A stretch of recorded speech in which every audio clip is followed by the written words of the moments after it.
Hello friends, आज आपको चोक के बारे में बताया जाएगा। चोक यानी इसोफेगस में यदि रुकावट आ जाए, चोक होता क्यों है, इसका डेफिनेशन क्या है, इसका कारण क्या है, यदि आपके पशु में हो जाए या तो उसके सिम्टम्स क्या हैं और इसका इलाज क्या है, गाय भैंस में क्या है, घोड़ों में क्या है, डॉग कुत्ती कैट में क्या है, इन सभी के बारे में आज आपको मैं चोक के बारे में डिटेल से बताऊंगा। यदि वीडियो लंबी भी होगी तो वीडियो को स्किप करके मत देखना, वीडियो को आप पूरी देखना। यदि वीडियो पूरी देखेंगे तो आपको पूरा प्रॉपर नॉलेज मिलेगा। देखो, सबसे पहले तो मैं बताता हूं आपको इस चोक की डेफिनेशन।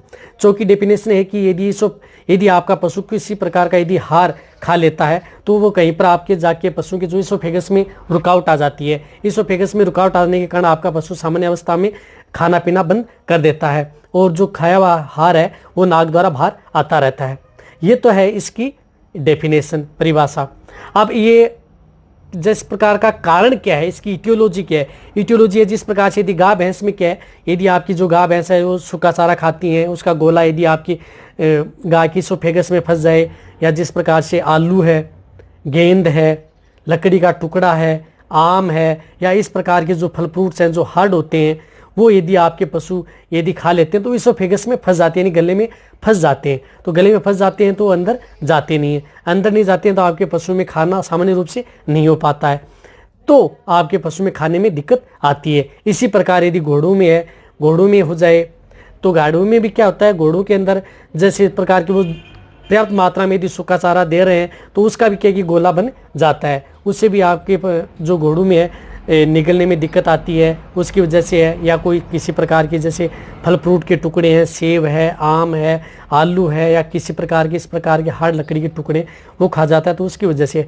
या जो जैसे बुढ़े घोड़े हैं उसके चरने में दिक्कत आती है उसके दांत की वजह से, तो वो भी क्या है कि चारा जाकर के फंस जाता है। इसी प्रकार जिस प्रकार से कैट व डॉग के अंदर है, कैट डॉग के अंदर यदि जिस प्रकार से यदि वो मांस का टुकड़ा है या जो हड्डी है वो जाके जो हार्ड है हड्डी जाके फंस जाती है, या किसी प्रकार की इस प्रकार की जो खा लेते हैं, किसी प्रकार का यदि वो टुकड़ा खा लेते हैं उसकी वजह से, यानी कैट डॉग के अंतर्गत भी जिस प्रकार सुई मांस हड्डी खा लेते हैं तो वो गले में फंस जाती है, उन्हें भी इसी प्रकार की दिक्कत देखने को मिलती है। अब देखो, यदि आपके पशु में यदि चोक हो जाए तो इसके सिम्टम्स क्या हैं। देखो, सिम्टम्स आपको क्या दिखाई देंगे जब भी यदि आपके पशु में यदि फंस जाता है। यदि आपका पशु यदि कोई भी चीज़ यदि खा लेता है, यदि वो फंस जाता है तो उसमें क्या है कि आपके पशु में खाने पीने में दिक्कत होगी, सांस लेने में भी दिक्कत होगी, आपका पशु के ये गर्दन वो सीधी करके खड़ा रहेगा। क्योंकि जब भी ये चोक होता है वो अचानक होता है, अचानक होने के कारण आपका पशु के बेचैन हो जाता है। और जो भी यदि आपका पशु जो खाता है तो बाहर यदि हम देख सकते हैं गर्दन के बाहर उभरा हुआ दिखाई देता है कि कहीं पर फंसा हुआ है, तो हम देख सकते हैं बाहर से यदि आपके पशु में यदि किसी प्रकार का कुछ फंस जाए तो, और पशु को सांस लेने में दिक्कत है, यदि वो खाने में दिक्कत नहीं करेगा, कुछ भी नहीं खाएगा और पानी पीने की भी कोशिश नहीं करेगा, गर्दन भी नीचे करने की कोशिश नहीं करेगा, गर्दन भी सीधी रखेगा, तो आपको ये देख लेना चाहिए कि आपके, और रही बात आपके पशु में इस कंडीशन में क्या हो जाता है कि आपके पशु में पेट में आफरा आ जाता है, बाई कोल है उसके अंदर आफरा भर जाता है, यानी गैस भर जाती है। तो आपको ये देख लेना चाहिए कि आपकी जो गाय व भैंस है उसके अंदर चोक हो गया, इसोफेगस में कुछ इस तरह का फंस गया है और आपके पशुओं के मुंह से लार आती रहती है। इस प्रकार के सिम्टम्स है। और कई बार क्या है कि जिस प्रकार से यदि नॉर्मल जो दाना है वो यदि जाकर के गोला सा बन करके हार्ड हो जाता है, वो फंस जाता है, तो आपको पता नहीं लगता, आप कई प्रकार का इलाज कर लेते हैं। उससे क्या है कि आपका पशु पानी तो पीता रहता है, क्रोनिक स्टेज में यदि चोक हो जाता है तो आपका पशु नॉर्मल पानी तो पीता रहता है लेकिन और चीज़ें नहीं खा पाता है। तो आपको ये देख लेना चाहिए कि आपके पशु में चोक हो सकता है और उसकी वजह से, चोक की वजह से आपके पशु की जो रुमन की गति है वो बिल्कुल भी क्लोज यानी बंद हो जाती है। तो इस स्थिति में यदि आपको इस तरह के यदि सिम्टम्स यदि गाय भैंस में देखने को मिले तो आपको ये देख लेना चाहिए कि सबसे पहले आपको उसके गले में देखना चाहिए कि कहीं सूजन तो नहीं है, कहीं उभार तो नहीं है। कहीं उभार है तो हमें क्या करना है, देखो यदि किसी भी प्रकार का यदि इस तरह का यदि उभार है यदि आपके, तो उसे बाहर से भी आप मालिश करके भी आप उसे निकाल सकते हैं। यदि बहुत है तो आपको दोनों साइड से मालिश नहीं करनी है, इस बात का आप ध्यान रखना है। यदि गले में यदि पशु को फंस जाता है तो आपको एक ही साइड करनी है, इसे नीचे से लेकर के ऊपर, इस प्रकार से, फिर नीचे से लेकर के ऊपर, ताकि यदि कुछ भी फंसा हुआ है वो गले में मुंह के अंदर आ जाए। और इसी प्रकार यदि उसे निकालना है तो जो माउथ गग आता है वो डाल करके पशु के अंदर, जो मुंह के अंदर डाल करके आराम से हाथ दे करके आप ज़्यादातर यदि देख सकते हैं, और हाथ से भी आपको यदि किसी प्रकार की यदि चीज़ यदि गले में यहाँ पर फंस जाती है तो हाथ से भी निकाल सकते हैं। और इसी प्रकार क्या है कि जिस प्रकार के सिम्टम्स आपके जैसे मैंने बताए गाय भैंस के अंतर्गत, इसी तरह के सिम्टम्स आपको जैसे डॉग है उसके अंतर्गत भी मिलेंगे, कैट के अंदर भी मिलेंगे और घोड़ों के अंदर भी मिलेंगे। घोड़े के अंदर तो पेट दर्द की भी शिकायत हो जाती है, सांस लेने में दिक्कत आती है, लार गिरती रहती है। इसी प्रकार डॉग के अंदर भी ये दिक्कत आती रहती है। डॉग कुछ खाता पीता नहीं है, उसको भी सांस लेने में दिक्कत आती है और उसको भी आफरा सा रहता है, कुछ खाता नहीं है।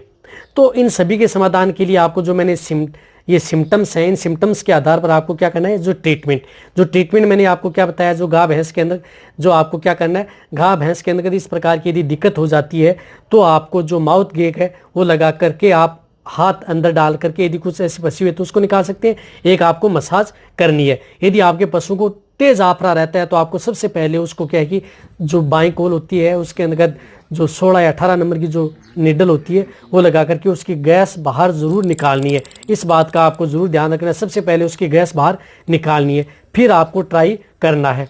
यदि इससे ट्राई करने के बाद में भी आप अपने पशु को जिस प्रकार से यदि आप नहीं निकाल पाते हैं तो इन सब के बाद में आपको क्या करना है, जो स्टोमक ट्यूब आती है, स्टोमक ट्यूब क्या है कि आपको उसके मुंह के अंदर डालनी है।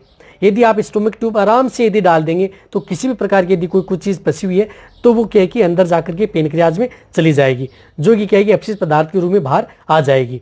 तो आपको लास्ट स्टेज में आपको स्टोमक ट्यूब जरूर उसके अंदर लगानी है। इस बात का आपको जरूर ध्यान रखना है। ये है। अब देखो इसके इंजेक्शन में इसमें आपको क्या करना है, सिर्फ एक आपको एट्रोपिन सल्फेट जो इंजेक्शन आता है, एट्रोपिन सल्फेट, ये इंजेक्शन उस पशु को लगा देना है। जैसे यदि बड़ा पशु है तो उसे 20 ml आप इंट्रामस्कुलर इंजेक्शन लगा सकते हैं, छोटा है तो 5 से 7 ml इंट्रामस्कुलर ये इंजेक्शन उस पशु को लगाना है। यदि आपको क्या करना है, यदि इस तरह की यदि आपके पशु में चोट की शिकायत हो जाए तो उसे किसी भी प्रकार का आहार बिल्कुल भी नहीं देना है, यानी कुछ खिलाना नहीं है। हाँ, पानी पिला सकते हैं, यदि आपके पशु को पानी पिला सकते हैं। यदि आप इस प्रकार की यदि दिक्कत है, यदि नॉर्मल है तो आप उससे क्या कर सकते हैं कि नॉर्मल यदि आपको लग रहा है कि कुछ गले के अंदर कुछ प्रकार का जो चारा है उसका फंसा हुआ गोला है, आपको दिख रहा है कि उसकी दिक्कत नहीं है, कोई हार्ड चीज़ आपका पशु नहीं खाया, तो उसे आप पानी भी डाल सकते हैं।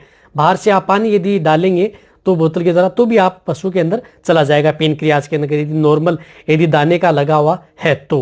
और यदि इन सब के प्रयास करने के बाद नहीं होता तो आपको स्टोमक ट्यूब तो पास करनी होगी, वो लास्ट का चारा है, लेकिन वो भी सही तरीके से पास करें वरना दिक्कत हो सकती है। इस बात का आपको जरूर ध्यान रखना है। और इसी प्रकार जो घोड़े के अंतर्गत है उसके अंतर्गत भी आपको एट्रोपिन सल्फेट ही इंजेक्शन प्रयोग करना है यदि आपको इस तरह की दिक्कत है। और यदि पेट दर्द ज़्यादा हो रहा है तो उसमें दिक्कत है तो उसमें आप मेग्लोडाइन इंजेक्शन भी आप उसको लगा सकते हैं, ताकि किसी भी प्रकार का यदि आपके घोड़े में दिक्कत ना हो। अब आप अच्छी तरह से समझ गए होंगे कि चोक या इसोफेगस में यदि रुकावट आ जाए तो आपके पशु में क्या सिम्टम्स हैं। मेन आपको सिम्टम्स करना, डायग्नोसिस ही इसका इलाज है, चोक का डायग्नोसिस ही इलाज है। बस डायग्नोसिस यदि आपने सही तरीके से कर लिया तो आप उस पशु को बचा सकते हैं। पहले जाकर के देखना है, क्योंकि कई बार हम इस चीज़ को फील्ड में जाते हैं ध्यान नहीं दे पाते कि पशु में ऐसा तो नहीं है कहीं चोक है, तो वो गर्दन सीधी खड़े रहता है, सांस लेने में दिक्कत आ रही है, मुंह से लार आ रही है, तो उसमें क्या है कि दिमाग अलग लगा लेता है कि हो सकता है कि कोई और डिजीज हो। तो पहले आप चेक करें उस पशु को क्या है। पहले चेक क्या करना है आपको, यदि इस तरह की दिक्कत है, आफरा भी नहीं है, पशु को सांस लेने में दिक्कत है, तो आप उसे थोड़ा पानी की बोतल आप उसके मुंह के अंदर डाल सकते हैं। यदि पानी निकलने में यदि दिक्कत आ रही है तो आपको ये देख लेना चाहिए कि उस पशु को चोक हो गया है, इसोफेगस में रुकावट आ गई है। यदि आप और भी ये जो ट्रीटमेंट या इस तरह से यदि नहीं पहचान पाते हैं तो इसमें क्या है कि चोक में कभी भी पशु क्या है कि वो नीचे गर्दन करके नहीं खड़ा होगा, एक सीधी गर्दन करके खड़ा रहेगा। तो आपको ये देखना चाहिए कि आपके पशु में कुछ इस तरह का गले में फंस गया है। नॉर्मल मसाज करनी है, दोनों तरफ मसाज नहीं करनी। एक बार वो बता रहा हूँ, एक तरफ माउथ गैग लेना है, उससे भी आप निकाल सकते हैं आराम से। बहुत चोक ऐसे होते हैं जिसको आराम से हम निकाल देते हैं, लास्ट में स्टोमक ट्यूब से भी निकाल देते हैं, कोई दिक्कत इसमें नहीं होती है और पशु आराम से खाना पीना आराम से स्टार्ट कर देता है। यही इसका बचाव है। और ज़्यादातर इसके कोई इस प्रकार के इंजेक्शन, एंटीबायोटिक इनमें कोई काम नहीं करेगी। हाँ, यदि आपके पशु में इस तरह की यदि आपने कुछ लगा दिया है, जिस प्रकार से स्टोमक ट्यूब लगा दिया है, कहीं गले में अंदर इन्फेक्शन ना हो जाए, तो आप एंटीबायोटिक जरूर उपयोग कर सकते हैं कि ताकि दर्द ना हो, यदि आपको लगे। यदि आप अच्छी तरह से लगाना जानते हैं तो कोई दिक्कत नहीं है। यदि आपको ये मेरी वीडियो अच्छी लगी है चोक पर या इसोफेगस की रुकावट पर, तो वीडियो को आप लाइक करें। ये वीडियो आप अपने दोस्तों के साथ, पशुपालकों के साथ और मेरे जितने वेटरनरी स्टूडेंट हैं उनके साथ आप इस वीडियो को जितना हो सके शेयर करें। मेरी वीडियो को आप लाइक करें, आपके एक लाइक से मेरे को मोटिवेशन मिलता है। और इस चैनल को आप सब्सक्राइब करें, क्योंकि सब्सक्राइब करने से आपका कोई पैसा नहीं लगेगा, बट आपको बहुत ही अच्छी और नॉलेज आने वाले समय में वीडियो मिलती रहेंगी। इसी तरह से आप मेरी वीडियो देखते रहें, इसी तरह से आप मेरे को प्यार देते रहें। थैंक्स, धन्यवाद।